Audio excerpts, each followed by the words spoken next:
Imagine walking into a bar in 1950 San Francisco, enjoying a drink, perhaps meeting a charming woman, and heading to a nearby apartment. But what if I told you that what happens next isn't just a wild night out, but the beginning of a secret government experiment? Welcome to Operation Midnight Climax, one of the darkest chapters in CIA history.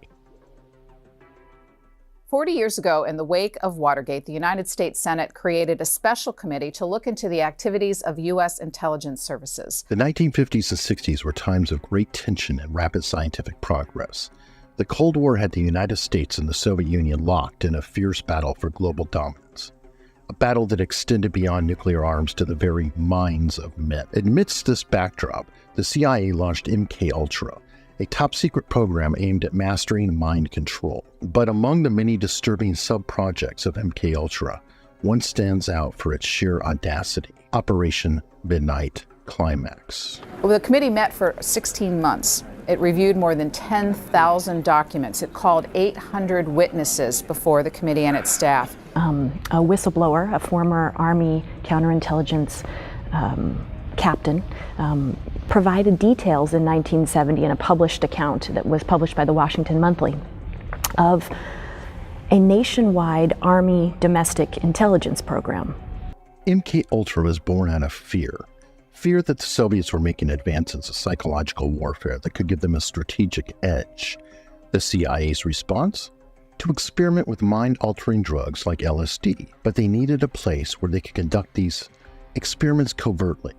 San Francisco, with its vibrant nightlife and countercultural scene, provided the perfect cover. In 1953, under the direction of Dr. Sidney Gottlieb, MKUltra officially began. As part of this program, George Hunter White, a seasoned narcotics officer with a flair for undercover work, was brought in to run Operation Midnight Climax. White's job? To establish a safe house where unsuspecting men would be lured, drugged, and observed, all without their consent. Members of Congress didn't know anything about it. It had been secret running for about a decade, and the whole purpose was to monitor political dissent in the United States, those who voiced opposition to the U.S. domestic and foreign policies. George Hunter White was no ordinary CIA operative. Born in 1906, White had a career that read like a pulp novel.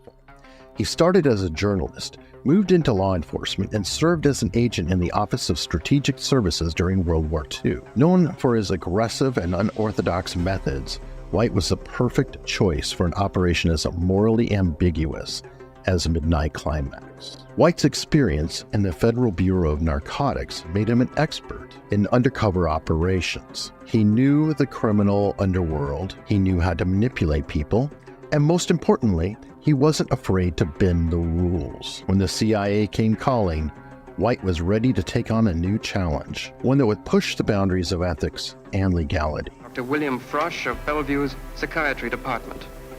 Here at Bellevue, in the last 2.5 years, we've seen a fairly large number of admissions of patients who come into the hospital, usually shortly after they've taken lysergic acid diethylamide, LSD. Operation Midnight Climax began with the establishment of a fake brothel in a discreet San Francisco apartment. White, with the help of the CIA, set up the safe house with two-way mirrors and hidden recording devices. The idea was simple: lure men into the brothel, dose them with LSD, and observe their behavior. All of this was done, of course, without the subject's knowledge. To make this work, White recruited local prostitutes, paying them to bring men back to the apartment. These women were aware that something was going on, but they likely had no idea the full scope of the operation. Once inside, the men were secretly given LSD, and the experiment began. And you have another revelation, the third one now, to say that there are some intelligence abuses out there, and Congress doesn't seem to know much about them. The experiments conducted during Operation Midnight Climax were as unethical as they were secretive. The men who entered the brothel thought they were just having a wild night out, but they were actually part of a government experiment. The LSD was slipped into their drinks, and as the drug took effect, White and his team watched from behind the mirror.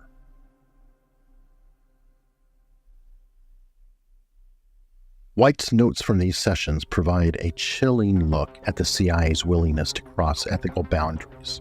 He observed how the men reacted to the drugs, how their behavior changed, and how they interacted with the prostitutes. Every detail was meticulously recorded with the hope that this data could be used to develop new mind control techniques.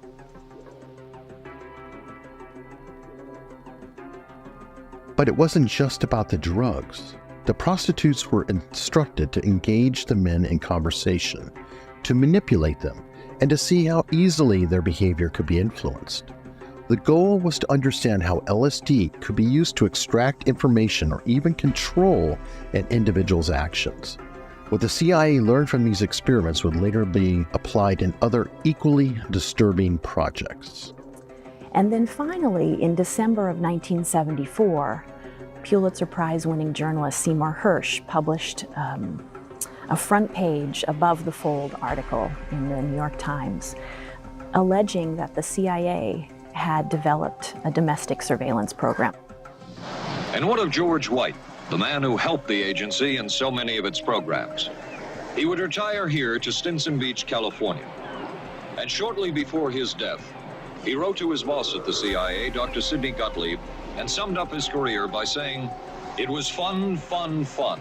Where else could a red-blooded American boy lie, kill, and cheat, steal, deceive, rape, and pillage with the sanction and blessing of the All-Highest?"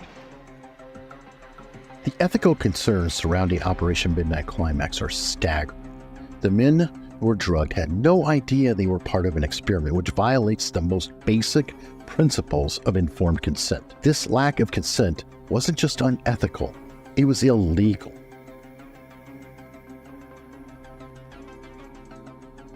But it wasn't just the subjects who were exploited. The prostitutes used in the operation were also victims of the CIA's manipulations. They were complicit, yes, but they were also pawns in a much larger game, one they likely didn't fully understand.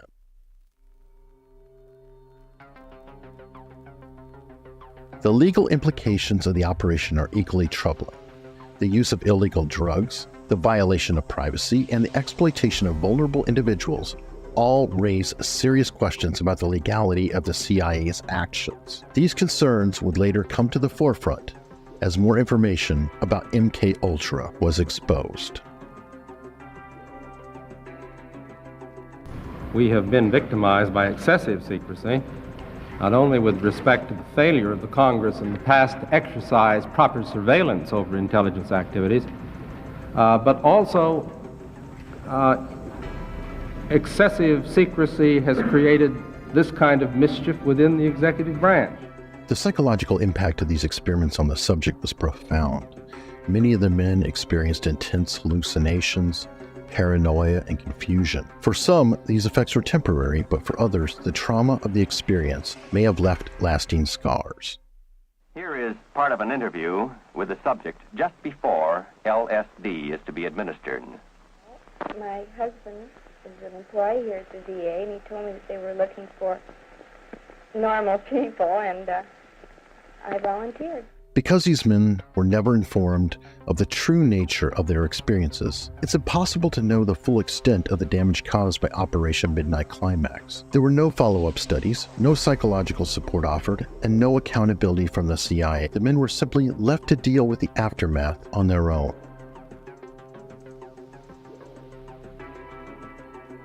This lack of accountability is perhaps the most disturbing aspect of the operation. The CIA conducted these experiments with no regard for the long-term consequences, both for the subjects and for society at large. It's a stark reminder of the dangers of unchecked power and the potential for abuse in covert operations.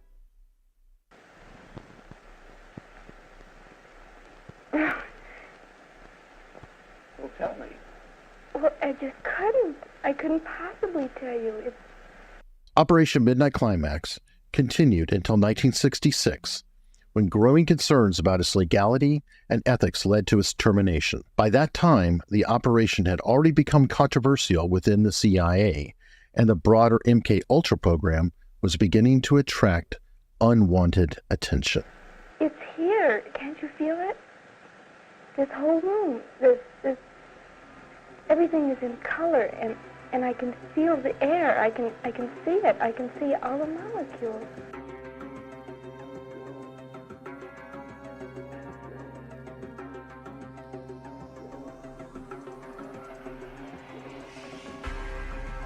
The public exposure of MKUltra in the 1970s, including Operation Midnight Climax, led to widespread outrage. Congressional hearings such as the Church Committee revealed the full extent of the CIA's unethical experiments, leading to significant changes in how the agency conducted its operations. He injects the drug into monkeys to find out whether he can duplicate man's LSD experience in the animal closest to man.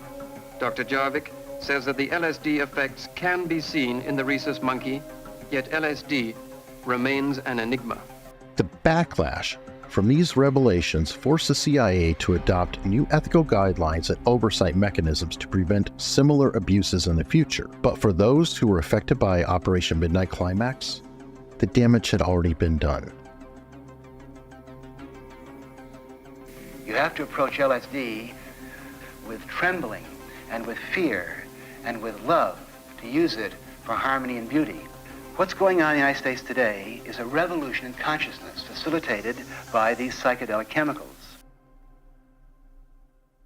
George Hunter White retired from the CIA in 1966, leaving behind a legacy that is as controversial as it is complex. On the one hand, he was a skilled operative who played a crucial role in one of the CIA's most infamous programs. On the other hand, his actions contributed to the ethical and legal controversies that ultimately led to the program's termination. White's involvement in Operation Midnight Climax serves as a stark reminder of the potential for abuse in covert operations. His willingness to cross ethical boundaries in the name of national security. Today, George Hunter White is remembered not just as a CIA operative, but as a symbol of the moral ambiguities that can arise when the pursuit of knowledge and control takes precedence over human rights and dignity.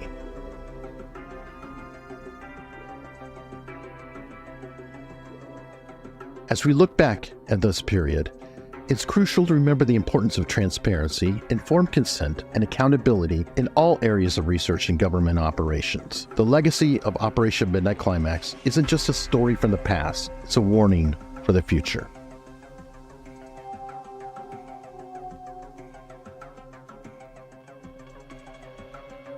Thank you for watching. If you found this video insightful, please hit the like button, subscribe to the channel, and ring the bell for notifications on future videos. Let us know your thoughts on Operation Midnight Climax in the comments below. And remember, Operation Climax was but only one of approximately 150 sub-projects of MKUltra. Learn more about MKUltra by clicking on this next video.